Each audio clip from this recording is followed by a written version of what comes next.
Chi è il dittatore ceceno Ramzan Kadyrov? Persona più sanzionata al mondo secondo il Guinness dei primati, colpevole di violazioni dei diritti umani e di crimini di guerra in Ucraina, è stato appena nominato generale colonnello della Federazione Russa da Vladimir Putin, autoritario signore della guerra, comandante di un esercito privato, condannato dagli Stati Uniti per violazioni dei diritti umani contro la comunità LGBTQ e per l'assassinio della giornalista e attivista per i diritti umani Natalia Estemirova. Ramzan Kadyrov è uno dei maggiori alleati del leader russo Vladimir Putin.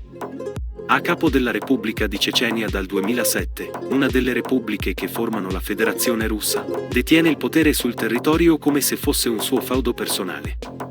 È tornato all'attenzione della cronaca internazionale per il suo appoggio all'invasione dell'Ucraina e, negli ultimi giorni, per aver invocato l'uso di armi nucleari contro Kiev e dichiarato di voler mandare i suoi figli di 14, 15 e 16 anni al fronte. Warlord, cioè signore della guerra, è il termine più usato dai giornali di tutto il mondo per descrivere Kadyrov.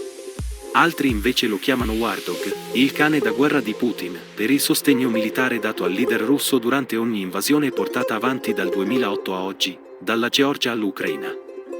Nell'ultimo decennio è stato più volte condannato per il suo governo autoritario e per le continue violazioni dei diritti umani, tra cui l'omicidio di un importante giornalista e attivista per i diritti umani Natalia Estemirova, uccisa nel 2009 in Cecenia, mentre lavorava a un reportage proprio sullo stato dei diritti umani nel paese.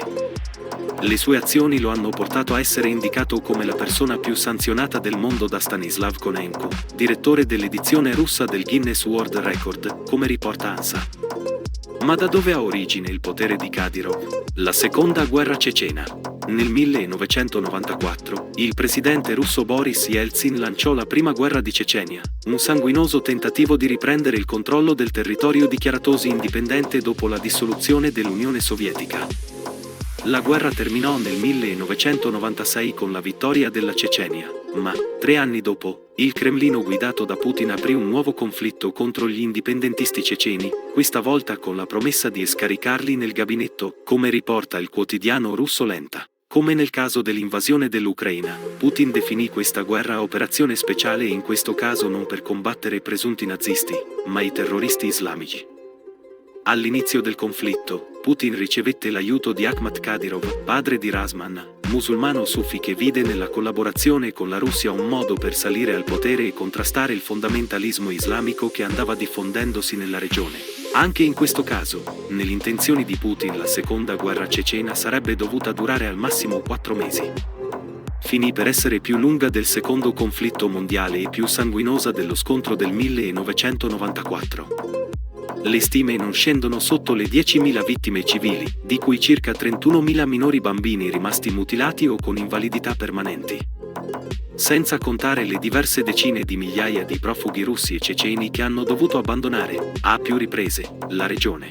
Lungi dal pacificare la zona, l'esercito federale russo iniziò a commettere atti di brutalità e violenza inimmaginabili, in aperto contrasto con le norme del diritto internazionale e dei diritti umani. Attacchi massicci ai civili con l'artiglieria pesante, esecuzioni sommarie, maltrattamenti, torture, stupri, rapine. Moltissime persone catturate dai militari russi scomparirono senza lasciare traccia. L'assedio e la conquista di Groznyj, capitale cecena, da parte dei militari russi rase al suolo la città, tanto che le Nazioni Unite la dichiararono città più devastata del mondo nel 2003, come riporta la BBC. L'orrore divenne una realtà quotidiana con cui fare i conti. Il regime di Ramzan Kadyrov. A termine del conflitto, Putin mise Kadyrov a capo della regione, ma fu assassinato meno di un anno dopo. Ramzan, allora appena 27enne, prese rapidamente il potere reprimendo brutalmente i rivali interni. I generosi sussidi di Mosca hanno alimentato sia la ricostruzione della Cecenia sia lo stile di vita sfarzoso di Kadyrov.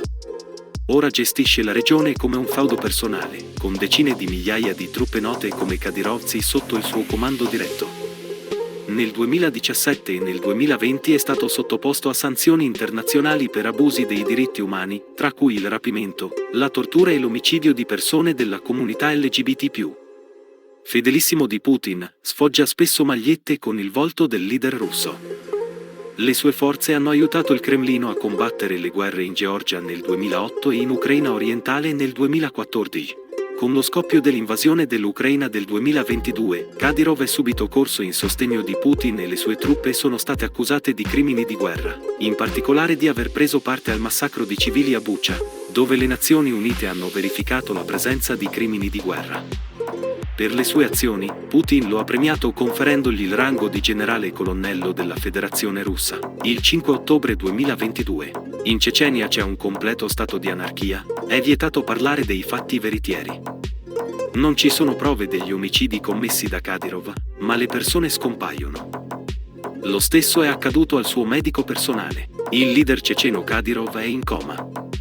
E ha fatto seppellire vivo il suo medico personale. Le voci sul macellaio di Grozny. Le voci sulle sue condizioni di salute si rincorrono da mesi. C'è chi lo dava per malato terminale, chi sosteneva si facesse ritrarre sui social soltanto per dissipare i rumors e convincere il mondo, in primis russi, ceceni e ucraini, che fosse ancora saldo al potere e in pieno possesso delle sue facoltà. Ma per i servizi di intelligence militare di Kiev il leader ceceno Ramzan Kadyrov, 46 anni, è in coma. Possiamo confermare che Kadyrov ha avuto un aggravamento ed è in condizioni critiche da alcuni giorni e non si tratta di un infortunio, ha detto il rappresentante della direzione principale dell'intelligence del Ministero della Difesa Andriy Yusov a Ukrinform.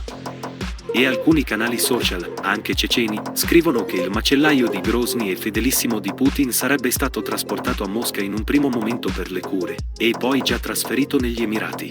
Nei giorni scorsi, sul ben informato canale Telegram russo VCHKOG che ha 800.000 abbonati, circolava inoltre la notizia secondo cui Kadyrov avrebbe fatto seppellire vivo il vice primo ministro del suo paese e medico personale Elkan Suleimanov, sospettato di aver cercato di avvelenarlo.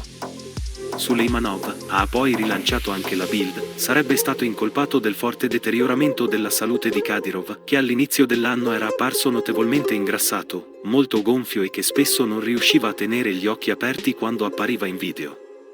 All'epoca si era parlato di un possibile problema ai reni.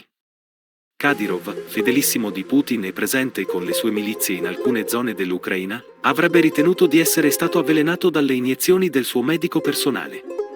Suleimanov è stato licenziato dal suo incarico di vice primo ministro nella notte dell'ottobre 2022. Ufficialmente all'epoca era stato detto che si fosse dimesso di sua spontanea volontà, ma da allora non è più stato visto. Nessun segno di vita neppure sul suo account Instagram, usualmente aggiornato di continuo. Inoltre, all'indirizzo internet della clinica oncologica di Suleimanov non c'è più nulla di medico. Ora l'account viene usato per vendere cocaina a Dubai, scrive la Bild.